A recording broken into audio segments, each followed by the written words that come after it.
오늘이 15일이고요. 내일이 16일 세월호 사고 4주기를 맞는 날입니다. 청소년 217명을 비롯해서 304명의 희생자가 발생을 했고요. 그리고 아직 그 중에서 5명은 시신이나 유골도 수습하지 못했습니다. 저는 세월호가 구원에 관한 깊은 생각을 하게 되는 계기가 되었습니다. 세월호 가족들 중 상당수가 교회를 다녔어요. 근데 그분들 중에서 교회를 떠난 사람들이 굉장히 많습니다. 왜 그러냐면요. 조금만 손잡아줘도 위로가 될 수 있는 사람들이었을 텐데 교회가 그들을 밀어냈거든요. 세월호로 희생당한 아이 중에 예은이라는 아이가 있습니다. 그 아이 어머니가 전도사였어요. 그분이 이런 말을 했습니다. 어떤 목사님이 세월호는 하나님의 뜻이 있으셔서 침몰시키셨다고 하셨는데 하나님이 아니라 교회가 침몰시켰습니다. 우는 자들, 약한 자들과 함께 해야 할 교회가 우는 자들을 조롱하고 권력을 지키는 일에 더 힘을 썼습니다. 더 이상 그런 아픈 일이 없었으면 좋겠습니다. 저는 더 이상 교회가 우는 자들에게, 아픈 자들에게 조롱하거나 외면하는 일 하지 말아야 한다고 생각합니다. 그게 교회의 모습이죠. 우리는 지금 계속해서 복음에 대해서 나누고 있습니다. 복음을 한마디로 우리가 잘 스스로 얘기하자면 제 생각에는 복음은 하나님께서 우리 우는 자들, 아픈 자들을 살리시는 하나님의 계획이셨다고 저는 믿습니다. 갈라디아서의 핵심 주제가 뭐죠? 믿음으로 의롭다함을 얻는다. 그걸 4글자로 뭐라 그래요, 집사님? 이신칭을. 예. 우리를 의롭다 하시는 분은 하나님 한 분이시다. 그 의롭다 하시는 유일한 조건은 믿음이다. 행위가 아니다. 예수 그리스도의 십자가의 죽음, 그 십자가 죽음 때문에 우리는 의롭다함을 받고 그 외에 어떤 다른 복음도 없다. 어떤 행위로도 안 된다는 뜻입니다. 갈라디아서는 다양한 방법으로 그 얘기를 계속해 나가고 있는 겁니다. 그 중에서 이제 오늘 본문에서 뒤 이어지는 말씀은 구약의 말씀을 가져다가 그 복음이 어떤 것이었는지를 이신칭의를 논중해 가고 있는 거다 생각하시면 됩니다. 왜 바울이 구약의 말씀을 가지고 이것을 이제 논증을 시작하냐면요. 유대인들이 자꾸 구원에다가 뭘 집어넣었어요? 율법이라는 걸 첨가했다고요. 그런데 이 율법의 역사가 근거가 어디 있냐면 구약의 역사에 있는 거예요. 구약의 역사를 가지고 그들은 이미 1500년 동안이나 그 율법을 가지고 살았고 그 율법이 깨지기 힘든 아주 든든한 틀 같은 거였어요. 1500년을 율법을 붙들어 입고 있었으니까요. 그래서 바울은 그럼 너희들이 말하는 구약의 말씀으로 한번 돌아가 보자. 거기에는 뭐라고 써 있는지 우리 한번 같이 보자. 이렇게 그들의 단단한 사고를 깨기 위해서 구약의 말씀을 갖고 오늘부터는 이제 논증을 시작합니다. 여러분, 율법 하면 가장 먼저 생각나는 사람이 누구예요? 네, 모세요. 모세가 지도자일 때 율법을 받았습니다. 그래서 모세 하면 율법이고 율법하면 모세예요. 모세오경을 뭐라고 부르기도 해요? 율법서라고 부르기도 해요. 율법서가 뭐냐 그러면 뭐라고 불러요? 모세오경이요. 예, 굉장히 똑똑하십니다, 여러분. 이거는 3살짜리도 아는 거예요. 그쵸? 여기 혹시 3살 아래 있어요? 혹시 진짜 몰랐던 분들 이렇게 손 살짝만 여기까지만. 네. 이렇게 거짓으로만 쌓여있는 교회가 있나? 손을 아무도 안 들면. 네. 유대인들이 이렇게 모세의 율법에 빠져 있었다는 겁니다. 그런데 오늘 본문은 이 구약을 터치하면서 누구를 소환하고 있냐면 누구를 소환하냐고요? 아브라함을 소환하고 있어요. 모세가 1500년 전에, 지금 이때부터 1500년이에요. 성경 때부터. 지금 우리부터 1500년 아닙니다. 이들이 지금 얘기하고 있는 이때부터 1500년 전에 율법을 받은 사람이었다면 아브라함은 그보다도 600년이나 먼저 된 사람이었어요. 그리고 그는 하나님께서 불러주셨던 건국의 아버지였다는 겁니다. 모세가 아무리 뛰어난 지도자였다고 해도요, 이 이스라엘 사람들에게 가장 큰 건 뭐냐면 하나님께서 우리를 선택하셨다는 선택된 민족이라는 자부심, 그걸 넘지는 못해요. 그런데 하나님께서 누구를 먼저 불러주셔서 그들을 선택해 주셨냐면 아브라함을 먼저 불러주셔서 그들을 선택하셨다. 그렇게 시작된 거거든요. 한마디로 모세보다 누가 더 크다는 거예요? 아브라함이 더 크다는 겁니다. 그래서 바울은 아브라함을 소환하는 겁니다. 그렇게 소환해서 하시는 오늘 우리가 인용하는 첫 말씀이 뭐냐면 창세기 15장 6절 말씀이에요. 어떻게 말씀되어 있냐면 아브라함이 여호와를 믿으니 여호와께서 이를 그의 의로 여기시고, 이게 창세기 15장 6절 말씀이에요. 요걸 6절에서는 인용을 하니까 인용한다는 표현까지 다 써서 뭐라고 표현하냐면 아브라함이 하나님을 믿음에 그것을 그의 의로 정하셨다 함과 같으니라, 인용했다, 이렇게 표현하는 거죠. 이 함과 같으니라는 단어, 이 단어가 원래 원문에서는 카도스라는 단어예요. 무슨 뜻이냐면 이 카도스 하면 이게 뭐뭐와 같이 이런 뜻이에요. 그런데 이게 문장에 이 6절 보면 맨 앞에 나와요. 우리 원문에는 지금 이게 맨 뒤로 가 있잖아요. 그렇죠? 맨 앞에 나와요. 그러면서 그 앞에 이어지는 단어가 뭐냐면 그 다음에 카도스 아브라함이에요. 두 단어가 이렇게 시작하는 겁니다. 그러면 이걸 그 카도스의 뜻과 같이 하면 어떻게 되냐면 아브라함과 같으니라, 이렇게 해석하면 되겠죠? 그런데 이게 이렇게 사람, 인칭 대명사를 쓰면 어떻게 사람을, 더군다나 이게 배울 만한 사람이 있으면 이게 어떤 뜻으로 쓰이냐면 아브라함에게서 배우라, 이런 뜻이 됩니다. 다시 말하면요, 이 원문의 느낌을 그대로 살려서 읽으면 사도 바울은 굉장히 공격적으로 자신감 있게 표현하는 거예요. 오케이, 우리 누구에게서 배우기 시작하자? 아브라함에게서부터 배우면서 시작해보자. 이렇게 자신감 있게 설명한다는 거예요. 유대 그리스도인들이 주장하는 그들이 의롭다함을 얻을 수 있으려면 율법을, 할례를, 이게 다 어디서 온 거냐면 구약에서 온 건데, 진짜 구약의 첫 번째 역사가 어떠한지는 우리는 아브라함에게서부터 봐야 된다. 이스라엘의 절대 역사인 아브라함, 그가 어떻게 의를 얻었는지 우리 한번 아브라함에게서 배워보자. 이게 이제 사도 바울이 시작하는 첫 번째 인용 문장이라는 거예요. 바울이 왜 이렇게 자신이 있었는지 우리가 말씀을 좀 깊이 나누면서 한번 살펴보도록 했으면 좋겠어요.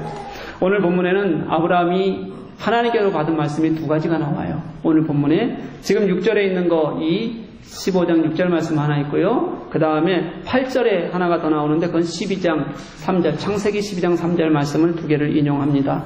먼저 우리가 보았던 이 15장 6절 말씀으로 먼저 좀 시작해 봤으면 좋겠어요. 아브라함이 여호와를 믿으니 여호와께서 이를 그의 의로 여기시고, 이 말씀을 제대로 알려면 스토리를 좀 알아야 됩니다. 이 말씀을 대충 살짝 읽으면 여러분 이게 언제라고 생각하기 쉬울까요? 하나님께서 아브라함을 처음 부르실 때 뭐라고 말씀하셨냐면, 아브라함아, 너는 내 친척 본토 아비집을 떠나 내가 네게 지시할 땅으로 가라, 이렇게 명령하세요. 그때 아브라함이 어떻게 대답해요? 네, 하나님 그럴게요 라고 대답했어요.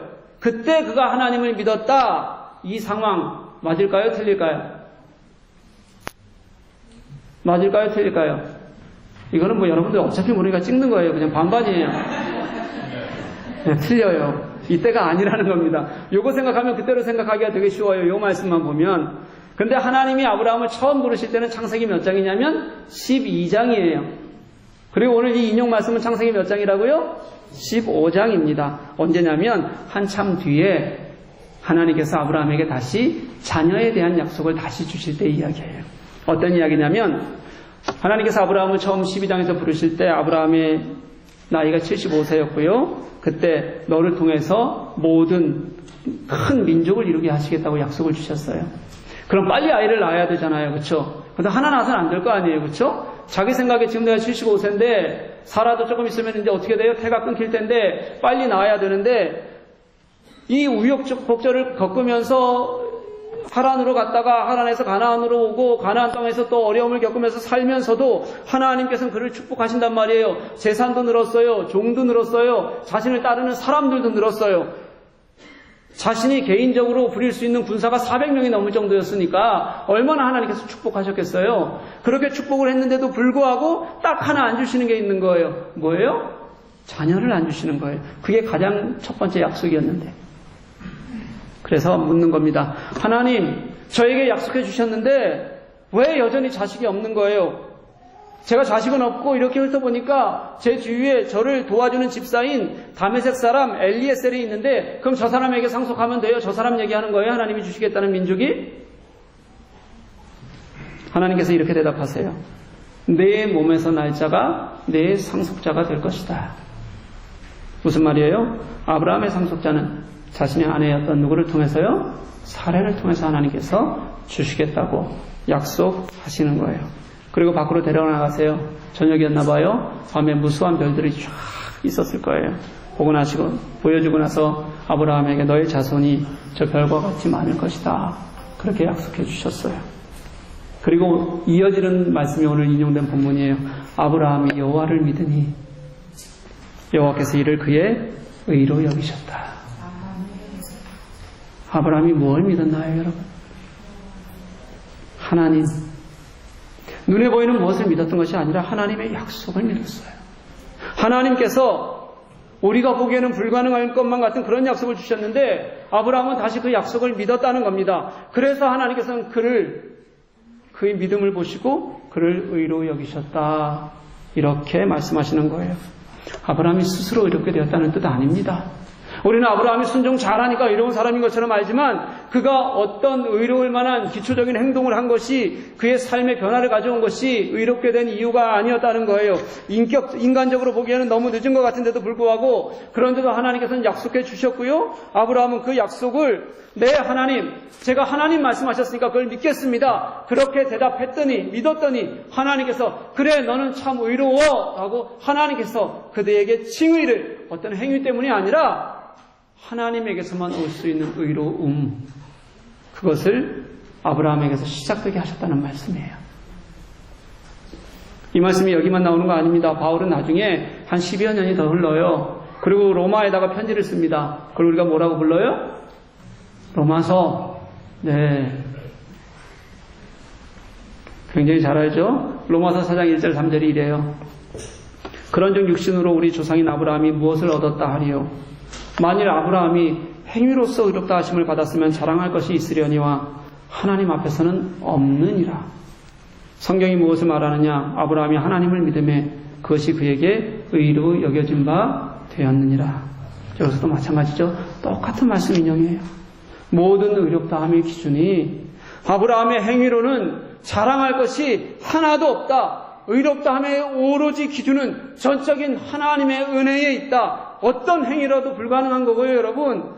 그게 이스라엘의 조상이었던 아브라함조차도 하나님은 그렇게 의롭다함이 무엇인지 가르치시고 시작하기 시작하셨다는 거예요.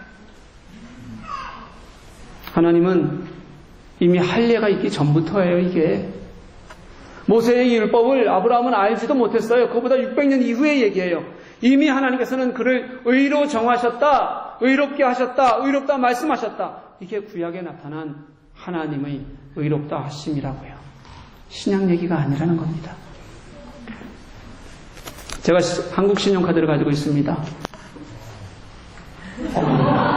집사님 굉장히 제가 존경합니다. 이렇게 제가 하면 뭐든지 좀 놀라주셔야 돼요. 이렇게 한 번씩.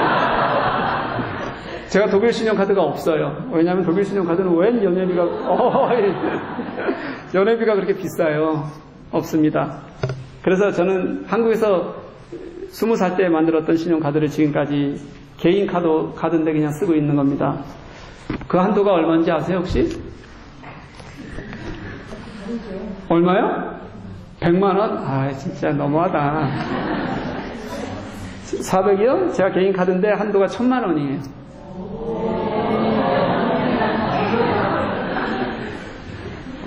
이게 안 놀라시는 분들은 도대체 개인 카드 한도 얼마씩 쓰시는 거예요 도대체? 이게 법인 카드가 아니라 개인 카드라고요. 1000만 원. 근데 이게 제가 30년 동안 신용을 지켜서 만든 거예요. 모은 거예요, 신용을.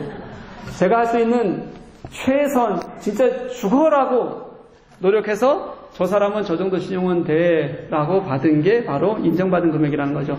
한 번도 연체하지 않겠다고 작정하고 30년 동안 제가 몇 번 정도 되나 보니까 360번이요. 한 번도 매월 360개월을 어떤 환경적 요인도 핑계대지 않고 놓치지 않고 신용을 지켜서 얻은 게 이 1000만 원입니다. 제가 생각해 봤어요. 이 땅을 살아가는 동안 우리는 어떤 신용이든지 누군가가 나를 인정해 주려면 노력하고 애쓰고 수고하지 않으면 얻을 수가 없어요. 그런 과정 거치지 않고 누가 저 사람 훌륭해라고 얘기해 주는 경우는 한 경우도 없습니다. 그게 너무 당연한 거죠. 그런데 하나님이 우리를 의롭다고 하시는 의로움은 그렇지 않다는 거예요, 여러분. 우리는 불완전하고 연약하고 그런 우리의 행위에 근거하지 않아요. 하나님께서는요, 쉽게 무너지는 우리의 영성에 근거해서 말씀하시지도 않습니다. 우리가 의롭다함을 받는 유일한 근거를 뭐라고 말씀하시냐면, 하나님께서 우리를 위해 당신의 십자가에 죽으시기까지 당신이 하실 수 있는 모든 것을 보여주셔서 그 사랑으로 우리를 뭐라고 불러주시냐면 의롭다 이렇게 불러주신다고요. 360번 아니라요, 한 번도 안 해도 괜찮다는 거예요. 그게 하나님은 은혜라고 말씀하시는 거예요. 그러니까 사랑하는 여러분, 자꾸 우리가 나의 이 불완전함이 하나님의 의에 가까워지는 무엇이나 되는 것 마냥 근거 두지 말자는 겁니다. 진짜 하나님이 내게 원하시는 것은 예수님 제대로 믿는 거예요. 내 마음에 그 예수님을 두는 겁니다. 아무런 자격 없이도 예수님 믿으면 의롭다고 하시는 거, 하나님의 의가 있어서 오늘 우리가 이 자리에 있다는 것, 여러분, 그 예수님 한 분에게만 마음 두시는 저와 여러분 될 수 있기를 주님의 이름으로 간절히 소망합니다. 그래서 7절 말씀이 나와요. 그런즉 믿음으로 말미암는 자들은 아브라함의 자손인 줄 알지어다. 유대인의 생각에는 누가 아브라함의 자손이냐면 유대인이어야지만 아브라함의 자손입니다. 그것을 증명하는 것으로는 할례를 받아야지만, 그래야지 그들은 아브라함의 자손이 되는 거예요. 그런데 오늘 바울은 아니라는 겁니다. 그걸 다 깨트려 버렸어요. 아브라함은 율법도 몰랐습니다. 그냥 단지 하나님을 믿었으니 근데 의롭다 하셨고, 이제는 누구라도 그 아브라함처럼 하나님을 믿으면, 예수 그리스도가 나의 십자가의 구주 되셨음을 믿으면 누구나 다 아브라함의 자손이 되는 거다. 다시 말하면요, 여러분, 우리는 이제 믿음으로만 하나님께서 우리를 구원하신 그 사랑의 구원 안에 우리는 누구나 다 들어가 놓일 수 있게 된다는 거예요. 이게 구약에서 말씀하시는 하나님의 약속이셨어요. 신앙에서만 말씀하시는 게 아니라. 사랑하는 교회 여러분, 저는 오늘 말씀을 묵상하면서 이게 거슬러 올라가고 또 거슬러 올라가면 유대인들이 말하는 율법에서 처음에는, 그리고 모세로, 그리고 오늘 본문에 나오는 아브라함으로, 그리고 또 조금만 더 거슬러 올라가면, 오늘 본문을 더 거슬러가면 그 앞에 우리를 창조하셨던 창세기 1장의 하나님의 창조가 생각이 갑자기 났어요. 하나님이 우리를 창조하셨다. 모든 것이 텅 빈 곳에 하나님의 영이 운행하셨다. 하나님께서 빛이 있으라 말씀하시니 빛이 생겼고 하나님이 보시기에 좋으셨다. 그리고 6일이 되었어요. 6일째. 하나님이 자기 형상, 곧 하나님의 형상대로 사람을 창조하시되 남자와 여자를 창조하시고, 하나님이 그 지으신 것을 보시니 보시기에 심히 좋았더라. 아멘. 그렇게 하나님이 사람을 창조하셨고, 하나님이 그렇게 좋아하셨던 사람, 그래서 모든 주권이 하나님께 있고, 하나님께서 그렇게 좋아하셨으니까, 그래서 그때부터 하나님께서는 이미 우리를 만드시고 사랑하셨던 하나님만이 우리를 의롭다 하실 수 있다는 것이 너무도 당연하다는 생각이 들었어요. 누가 무엇으로 이것을 넘어서거나 가운데 끼워 넣어서 우리를 의롭다고 할 수 있겠는가? 있을 방법이 없다는 거예요. 그러니까 우리가 그렇게 하나님을 떠나서 죄인이 되었어도, 그래서 그렇게 죽을 수밖에 없는 우리를 위해서 당신이 죽으시기까지 하실 일을 하신 단 한 분이 하나님이셨고, 하나님께서는 그렇게 우리를 의롭다고 불러주시기 위해서, 우리를 위해서 당신의 사랑을 확증하시고 보여주신 거예요. 그래서 우리는 그것을 은혜라고 부르고, 그래서 그것이 복음인 거예요, 여러분. 우리 집에 강아지가 한 마리 있습니다. 이름이 라떼입니다. 카페 아니에요? 네, 카푸치노, 카페라떼 아닙니다. 우리 라떼 이름을 위해서 모든 커피 이름을 한번 다 돌아와야지만 결국 라떼를 마치는 분이 우리 교회에 2분 계세요. 한 분은 양모 집사님이고 한 분은 박모 집사님, 2분. 네. 라떼가 미용을 하다가 다리 부분에 상처가 좀 크게 났어요. 상처가 꽤 넓어서 이제 약을 며칠을 발라주는데 잘 안 나아요. 그러니까 얘는 이 상처가 난 데를 계속 핥더라고요. 하루 종일 핥아요. 그러니까 아마 아프고 불편하니까 그렇게 핥을 겁니다. 처음 상처가 났을 땐 제가 속이 되게 상하더라고요. 그런데 마음도 좀 아프고 그래서 약을 발라주고 약을 발라준다면 이제 그것도 약 바른 거 바로 하시면 별 도움이 안 되잖아요. 그래서 약 바른 데를 하지 못하도록 한 10여 분 정도는 또 걔랑 놀아줘야 돼요. 계속 거기 하지 못하도록 붙잡고 신경을 많이 써야 됩니다. 여간 노력이 필요하지 않아요. 그런데 그래도 어쨌든 순간순간 틈만 나면 하여튼 핥아요. 근데 제가 그 상처를 이렇게 핥고 있는 라떼를 보면서 우리도 그렇구나라는 생각이 들었습니다.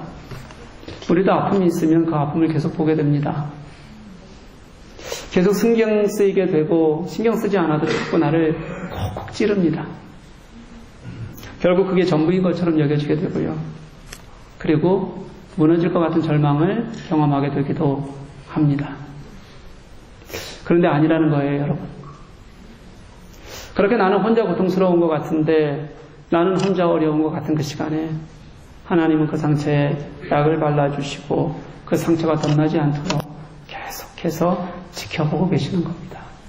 여러분이 지금 이 자리에 있다는 게 하나님이 여러분들을 덧나지 않도록 지키신 하나님의 은혜인 것을 믿으시기를 바랍니다. 하나님은 여러분들 절대 그냥 두지 않아요.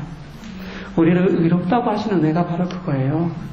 이제 이 유대인들이 말하는 그 알량한 율법을 넘어섰어요. 하나님께서 아브라함을 부르실 때도 동일하게 의롭다고 하셨고요. 저는 그게 우리를 처음 창조하실 때 하나님께서 우리를 보시고 좋다고 말씀하셨던 그 우리를 사랑하시는 마음 때문에 그래서 당신이 십자가에 죽으시기까지 하신다잖아요. 그래서 당신이 모든 것을 지금도 우리를 위해서 하시지 않을 까닭이 없다는 게 분명히 느껴져요. 그래서 우리를 의롭게 하시는 근거라면 그 하나님의 사랑밖에는 없는 거다. 어디서 우리가 그걸 다른 곳에서 찾아야 해요? 창조의 주권이 하나님께 있는 것처럼 의롭다 하시는 주권도 하나님께 오직 있습니다. 그래서 모든 믿는 자는 그게 우리 같은 이방인일지라도 아브라함의 후손이고 그래서 그렇게 아브라함에게 하나님께서 처음 주셨던 그 복음 그대로 우리가 예수 그리스도를 믿기만 하면 구원을 받을 것이라고 말씀하시는 것이 8절, 오늘 본문 8절, 창세기 12절 3절 말씀에 이미 예언해 놓으셨던 말씀이에요. 이게 하나님의 우리를 향한 열심이셨어요. 마음이 아니라 열심이라고요. 일하심이라고요. 사랑하는 교회 여러분, 특별히 여러 가지 어려운 고통, 또 기도 제목 가지고 있는 성도들 여기 있을 겁니다. 많아요. 제가 아는 분들도. 마음대로 잘 되지 않는 삶의 모습들 아마 굉장히 절망스러울 겁니다. 힘드실 거예요. 제가 요즘 여러 가지로 고민이 참 많습니다. 요즘 들어서 제가 목회가 참 힘들다 이런 생각을 좀 많이 합니다. 다른 게 아니라요. 사람이 늘어나니까 우리 성도가 늘어나니까 교회 중에 어려운 분들이 너무 많아요. 놓고 기도하면 마음 써야 될 분들이 참 많아요. 그들의 아픈 마음을 생각해 보면 같이 아픈 마음이 들고 참 쉽지 않다는 생각이 들기도 합니다. 그런데 제가 진짜 또 굉장히 많이 지난주에 회개를 했어요. 뭐냐면 내가 그 강아지 한 마리 보고 그가 얼마나 아플까 생각하거든요. 그런데 나는 정말 우리 교우들의 마음에 얼마나, 그들의 슬픔에 얼마나, 그들이 지금 처한 상황에 얼마나 진짜 마음 썼나, 아파했나, 내게 정말 얼마나 깊은 긍휼히 여기는 마음이, 예수님의 마음이 있었나. 지금도 진짜 부모님 때문에요. 형제의 생명을 놓고 기도하는 성도들이 우리 교회에 있어요. 그렇게 어려운 상황을 놓고 기도하는 교회들이 있는데 얼마나 나는 목자의 심정을 가지고 그들과 함께하고자 했나 생각하면서 정말 많은 회개를 하게 됩니다. 그런데요, 사랑하는 교회 여러분, 혹시 저는 부족해도요, 지금 그 어려운 시간들 속에서 하나님이 함께 하심을 기억하는 여러분들 되시기를 간절히 소망합니다. 우리의 행위가 아니라요, 나의 믿음 하나만 보시면 나의 하나님을 향한 마음 하나로도 괜찮다, 의롭다고 말씀해 주시는 하나님. 오늘 본문은 우리의 구원의 문제, 의롭다 하심의 하나님의 이야기를 하는 것 같지만 그 깊이에는 이미 우리를 사랑하셔서 그 근본에는 우리를 좋다 하시는 하나님의 마음이 이미 들어있는 거예요, 여러분. 하나님이 여러분들을 그렇게 보아주실 겁니다. 하나님은 그렇게 안타까운 심정으로 여러분들을 보듬어 주실 거예요. 저는 그게 하나님의 하나님의 우리를 향한 사랑이라고 믿습니다. 그리고 그 의롭다함을 얻은 사람들이 그리스도인의 삶을 사는 거예요. 좀 살아보자. 어떤 행위로 그리스도인이 되는 게 아니라요. 내가 그리스도인이니까 그러니까 이제 예수 그리스도의 삶을 살자고 우리가 애쓰는 겁니다. 제가 제자 훈련하면서요. 요즘 우리 그리스도인들 너무한 것 같다. 우리가 좀 더 그리스도인답게 좀 살자. 윤리적 삶의 기본도 좀 높이고 헌신하는 마음도 가지고 살자. 그랬더니 대답은 안 하고 전부 조용해져요. 그렇게 살기 힘들다는 무언의 항의였나요 혹시? 어쨌든 여러분 다르게 살아야 되잖아요. 저는 우리 그리스도인들이 세상 사람들과 똑같은 도덕적 수준 아니면 더 낮은 수준 그냥 거짓을 아무렇지도 않고 살아간다는 게 너무 속상합니다. 교회가 세상에서 그렇게 욕을 먹으면서 살아가면서도 우리끼리는 좋다는 이 못난 생각들 도대체 어디서 온 생각인지 모르겠어요. 좀 더 낮게 살려고 애써야 합니다. 그게 우리 그리스도인들의 모습이어야 돼요. 그런데 여러분 오해하지 마십시오. 뭐냐면 우리가 그렇게 더 그리스도인답게 산다고 해서 그렇게 우리가 살기 때문에 우리가 의로운 건 아니라는 거예요, 여러분. 그게 아니라 사도 바울이 말했던 것처럼 내 심장에 바울이 말하는 내 심장에 그리스도를 가졌으니까 내가 그리스도의 심장을 가졌으니까 그렇게 살고자 내 마음이 움직이고 하나님의 뜻을 따라 살고자 하는 은혜가 되어서 사는 거지 그 사는 것이 의로움은 아니에요.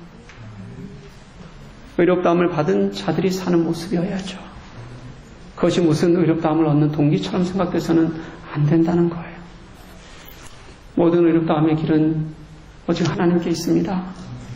하나님의 주권이 우리를 향한 주권이 하나님께 있듯이 의롭다 하는 모든 주권도 하나님께 있음으로 말미암아 그것도 지금 우리들에게 그냥 말씀하시는 것이 아니라 창세 때부터 아니죠. 창세 전부터 이미 우리를 사랑하셔서 그렇게 계획하셨던 하나님의 마음속에 그게 들어가 있어요. 그래서 저는 이렇게 생각합니다. 복음은요. 그렇게 십자가에서 완성하신 그 십자가의 예수 그리스도를 우리 눈앞에 보는 겁니다. 우리 갈라디아서 3장 1절 말씀 우리 함께 봤잖아요. 바울이 어떻게 외치나요? 어리석도다 너희들아. 예수 그리스도께서 십자가에 못 박힌 것이 너희 눈앞에 밝히 보이거늘 어찌 꾀임에 그렇게 쉽게 넘어가느냐. 복음은 우리 눈앞에 예수 그리스도를 보는 거예요. 그리고 그 복음은 내가 그 예수를 보기만 하면 믿으면 우리를 의롭다 하고 말씀하시고요. 놀랍게도 거기에서 어떤 것도 다른 것을 요구하지 않으세요. 그냥 믿으라고 말씀하시는 거예요. 그것도 사랑으로, 삶으로, 역사로 모든 것을 보여주신 하나님께서.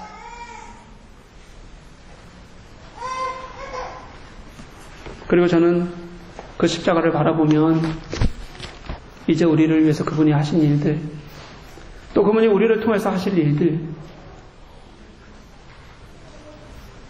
그 일들을 우리가 함께 그분과 동행하며 우리 그리스도인의 삶을 사는 거라고 믿어요. 그것도 혼자 사는 게 아니라 예수께서 우리를 위해서 죽으셨으니까 우리를 의롭다고 하시니까 그분이 나의 그 의롭다 말씀하시는 삶을 함께 살아주셔서요. 그곳에 위로가 있어요. 여러분 만지심이 있어요. 뜨겁게 하나님을 만나게 하는 은혜가 있어요. 다시 일어서게 하는 능력이 있어요. 괜찮아 말씀하시는 음성이 있어요. 주저앉고 싶을 때 손잡아 일으켜주시는 사랑이 있어요. 그걸 갖고 우리가 살겠다 살아간다 하나님께서 우리들에게 그렇게 말씀해 주시는 거예요. 사랑하는 교회 여러분, 우리 하나님이 늘 먼저시고 그래서 아무런 자격 없는 내게 다 이루셨고 이제 같이 걷자고 하시는 하나님,